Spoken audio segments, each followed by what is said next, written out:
Мен номер 30 жалпы білім беретін мектептің 8-ші Ә сынып оқушысы Тұрғанбай Айша Асанқызы.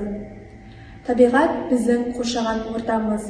Ол бізге өмір, ауа, сұлулық сыйлайды. Бірақ табиғат үнсіз, ол шағымданбайды. Қоршаған ортаға тасталған әрбір пластик, бей-берекет шашылған қоқыс және ластанған ауа бұл табиғаттың жан-жарасы. Табиғатты қорғау бұл жай ғана ұран емес, кішкентай істерден басталады. Сондықтан менің бүгінгі жұмысым жай ғана шығармашылық жұмыс емес, бұл табиғатқа деген құрметімнің көрінісі. Мен табиғатты аяла жас өлкетанушылар, экологтар мен табиғат зерттеушілерінің қалалық форумына «Экокрафт» экологиялық қолөнер номинациясы бойынша өз экокрафт жұмыстарымды ұсынамын.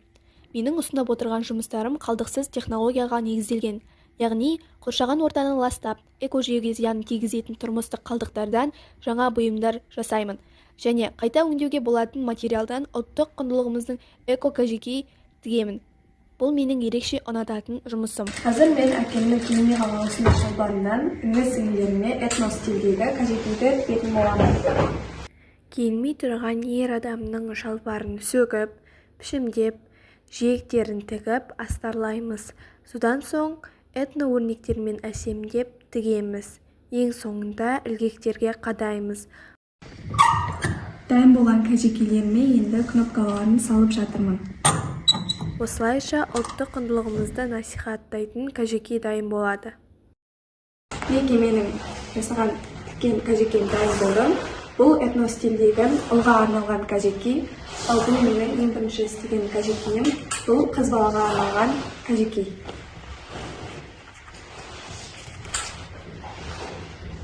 Ер адамның киілмей қалған шалбарынан осындай екі түрлі этно-өрнектері бар ұл мен қызға арналған кәжекейлерді тігуге болады. Тұрмыстық пластик қалдықты өңдеп, бөлмені сәндеуге арналған гүл мен құмырасын жасау үшін алдымен бөтелкені кесіп, гүл пішіндерін келтіріп қиямыз.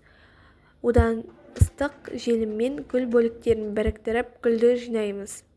Содан соң бояумен бояп аламыз да сабағын жасыл түсті бөтелкенің қиындысын иілімді сымға орап жасап аламыз. Сабағына жапырағын бекітіп, одан соң гүлді бекітеміз. Дайын болған гүлді салу үшін құмыраны пластик бөтелкеден жасаймыз. Міне, құмыра мен гүл дайын болады.